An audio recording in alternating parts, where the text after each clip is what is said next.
Praise the Lord. प्रभु परमेश्वर का धन्यवाद करते हैं कि खुदावन ने हमें ये सुंदर समय दिया। तो आज का जो प्रकाशन लिया गया पहला पत्रस 3:10 और आज का जो टॉपिक है परमेश्वर की भय में चलना। तो इस वचन को कोई पढ़ेगा।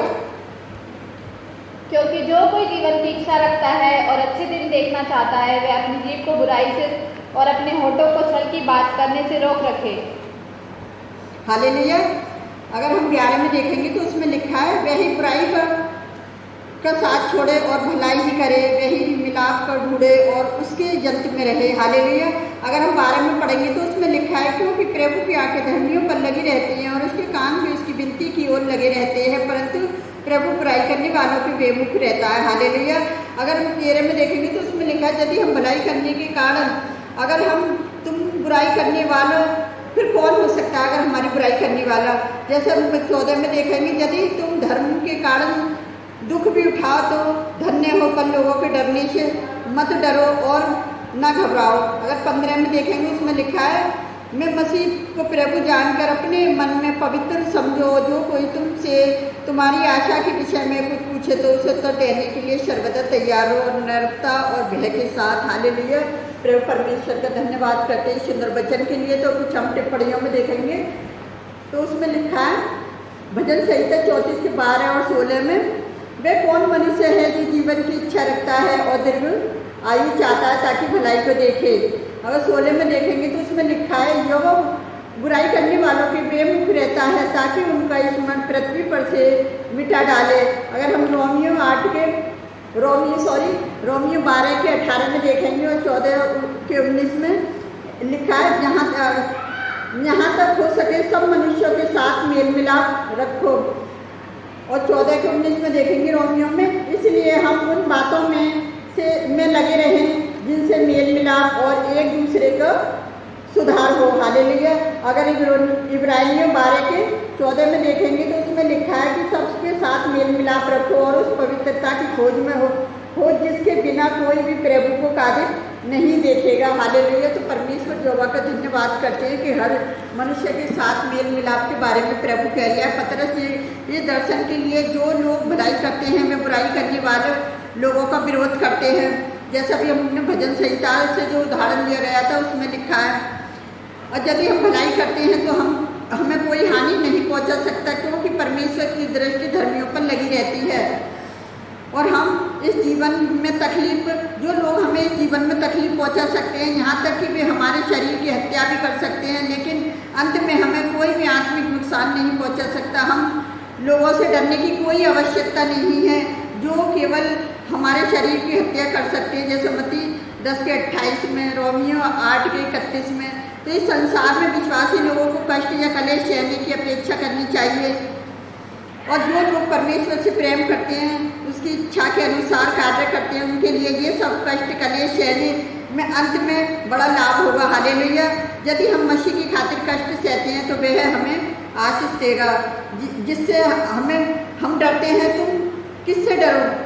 जैसे 8 के 12 में ऐसे लिया गया है जो उदाहरण पतरस के कहने का मतलब यह है कि हम विश्वासी लोगों को उन बातों से नहीं डरना चाहिए जिनसे दूसरे लोग डरते हैं। दूसरे लोग अपनी धन की हानि से डरते हैं, अपने स्वास्थ्य के नुकसान से डरते हैं, मृत्यु से डरते हैं।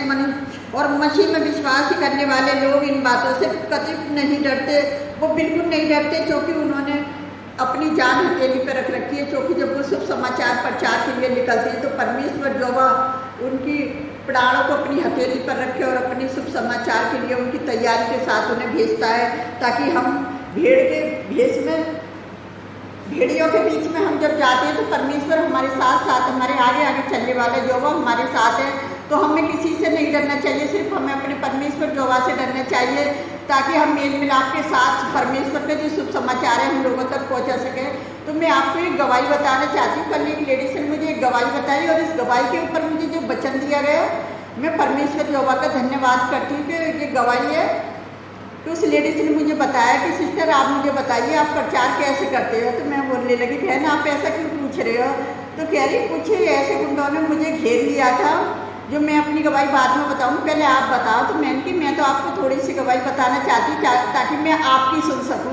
तो मैंने बताई कि मैं ऐसे शुभ समाचार प्रचार करती कि भैया अगर आपको परमेश्वर का वचन पढ़ना है तो आप लीजिए, अगर नहीं पढ़ना तो मुझे वापस कर दीजिए मेरा वचन जो मैंने आपको दिया है। तो मैं अपने परमेश्वर का धन्यवाद करती हूँ जो लोग खुशी के साथ मेरे प्रभु को ग्रहण करते हैं और मेरे प्रभु का वचन लेते हैं।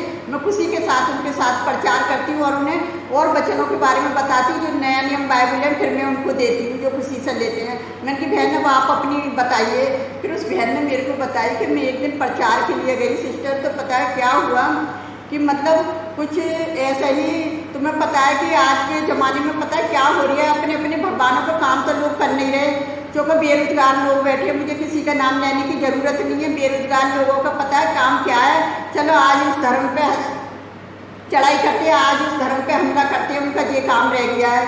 तो कह रहे पता नहीं मुझे ऐसे ही लोगों ने क्या करा, मुझे पकड़ लिया और मुझसे कहते हैं कि बहन इधर आ, क्यों प्रचार कर रही है, तुझे कितना पैसा मिलता है, चलो बैठ के बात करते हैं। तो नौकरी जब मुझे लेके गए पहले मैं थोड़ी घबरा गई, डर गई। फिर मैंने सोचा मैं क्यों डरूं, मैं तो परमेश्वर की बेटी हूँ। तो मैंने कहा आपने अच्छा बोला। फिर कह रही उन्होंने मुझे बिठाया और मुझसे पूछी कि बहन बताओ आपको कितना पैसा मिलता है। फिर मैंने बताई उसको कि भाई मुझे कोई पैसा नहीं मिलता, सिर्फ परमेश्वर ने मेरे जीवन में कार्य करा है। मैं हिंदू फैमिली से थी और मेरे परिवार में इतना काम करा है परमेश्वर ने कि मैं आपको कितनी गवाही बताऊं कि आज मेरी गवाही सुनते भी आप थक जाओगे। तो कह रही मैंने थोड़ी बहुत उसको गवाही बताई और फिर मैंने अपने बारे में बताया भाई मुझे पैसे की कोई ज़रूरत नहीं है, मेरा पति सरकारी नौकर है, मेरा बेटा जॉब करता है, मेरे सास ससुर सरकारी जॉब करते हैं, लेकिन मुझे किस बात की पैसे की ज़रूरत है, मेरा अपना अच्छा खासा घर है। बस मैं ये चाहती हूँ कि जब तक मैं जितना हो सके मैं प्रभु को शुभ समाचार लोगों तक पहुँचा सकूँ, मैं ये काम कर रही हूँ। तो फिर वो आदमी मुझसे बोलते हैं कि मतलब ऐसा है तुम्हारा परमेश्वर अगर सच्चा है तो मैं 15 दिन तुम्हारे चर्च में जाता हूँ और जो मैं परमेश्वर से मांगूंगा वो मुझे दे देगा, तो मैं मान लूँगा कि परमेश्वर है, अगर वो नहीं देगा तो मैं नहीं मानूंगा परमेश्वर है। तो उसने उस लेडीज ने जवाब दिया भैया जैसा तुम्हें अच्छा लगे वो वैसा तुम करो, मुझे नहीं पता, जो मुझे अच्छा लगता है मैं वो करती हूँ। तो मेरे प्रिय भाई बहनों मेरा कहने का सबसे मतलब यही है कि आप किसी से मत डरो, लेकिन बाइबल के अनुसार आप जवाब देना सीखो ऐसे लोगों को। अगर हम जवाब सही नहीं देंगे तो वो हमें मारेंगे कूटेंगे, हमारी हत्या कर देंगे। तो हम हत्या से भी नहीं डरते, हम किसी भी जुल्म से नहीं डरते, लेकिन जो लोग अपने जिन्हें मानते हैं उनका वो अपना नाम बदनाम खुद कर रहे हैं। हमें मसीह लोगों को हमारे परमेश्वर ने हमें ऐसा सिखाया नहीं है कि हम दूसरे धर्म के लोगों को पकड़ के उनके साथ बदतमीजी करें, उनके ऊपर हमला करें, उनकी प्रार्थना सभाओं में घुसकर पता क्या करें, उनके ऊपर हमला करें। हमारे परमेश्वर ने हमें बिल्कुल नहीं सिखाया। हमारे परमेश्वर ने हमें एक दूसरे के साथ मेल मिलाप सिखाया है कि हम मेल मिलाप से रहे। अगर कोई सुनना चाहता है परमेश्वर का वचन तो सुन ले, नहीं किसी की कोई ज़बरदस्ती नहीं है। तो मैं अपने परमेश्वर का धन्यवाद करती हूँ सुंदर सा गवाही के लिए। तो आइए हम आप सबके लिए प्रार्थना करते हैं। हालेलुया हालेलुया, धन्यवाद करते हैं मेरे राजाओं के राजा प्रभुओं के प्रभु। आप अपने बेटे बेटियों को हिम्मत देने वाले हैं पिता, जो शुभ समाचार प्रचार कर रहे हैं आपके दास दासी सभी को मैं आपके हाथ में देती हूँ पिता। जिस तरह से आपने उस बहन को बचाया पिता, आज जाने कितनी ऐसी बहनें हैं जो प्रचार कर रही हैं मेरे खुदावन, आप सब पे अपनी निगाहें रखना और ऐसे लोगों से बेरोजगारों से उन्हें बचा संभाल कर रखना जो धर्म के नाम पर बदनाम कर रहे हैं पिता, अपने धर्मों को बदनाम कर रहे हैं और दूसरों की हत्या कर रहे हैं, दूसरों का खून खराबा कर रहे हैं पिता। उन लोगों को भी आप बुद्धि समझ दीजिए प्यारे, जो वो परमेश्वर की वो अपनी समझ का सहारा ना ले, जो शत्रु उनका पीछा ले रहा है पिता। ऐसा काम कराने के लिए मैं उस शत्रु को भी यीशु नासरी के नाम से नष्ट करती प्यारे। जो वो परमेश्वर हम सब धर्म के साथ मेल मिलाप के साथ आपके शुभ समाचार को बांट सके प्यारे पिता परमेश्वर। हम अपनी मर्जी से कुछ भी नहीं कर सकते पिता। मैं आपके सारे दास दासियों को एक बार फिर आपके हाथ में देती मेरे खुदावन, जो एक दूसरे के लिए प्रार्थना कर रहे हैं पिता। मैं सारी कलेशियाओं को भी आपके हाथ में देती पिता। आप सबकी सहायता सबकी मदद है मेरे जो वो परमेश्वर, जो एक दूसरे के लिए प्रार्थना कर रहे हैं। आप उनकी प्रार्थना को सुनना और कबूल करना प्यारे पिता परमेश्वर। जितने लोग हमें कमेंट्स करते हैं पिता, अपनी कमेंट्सों को लिखते हैं प्यारे पिता परमेश्वर, मैं एक को आपके हाथ में देती हूँ पिता। आप उनके जीवन में ज़्यादा से ज़्यादा काम करें पिता, जो आपके वचनों को ग्रहण कर रहे हैं प्यारे। जो वो परमेश्वर जो आपके वचन को ग्रहण करता है, जो आपके भेजने वाले को ग्रहण करता है पिता, वो आपको ग्रहण करता है प्यारे। जो वो परमेश्वर वो आपसे मेल मिलाप करना चाहता है पिता। आप ऐसे लोगों की सहायता उनकी मदद करें पिता, उन्हें ब्लेस करें प्यारे। जो वो परमेश्वर की आपका नाम ऊंचा हो और आपके नाम को महिमा और आदर मिले मेरे खुदावन। और मैं आपसे क्या मांगूं पिता, आप तो हमारी मांगने से पहले जानते हैं। आपने हमारी छोटी सी प्रार्थना को सुना और कबूल किया, उसके लिए मैं धन्यवाद करती पिता। जो भी मांगती है इसके पवित्र और सामर्थी नाम पर आमीन। प्रभु आप सबको बहुत से आशीष दे।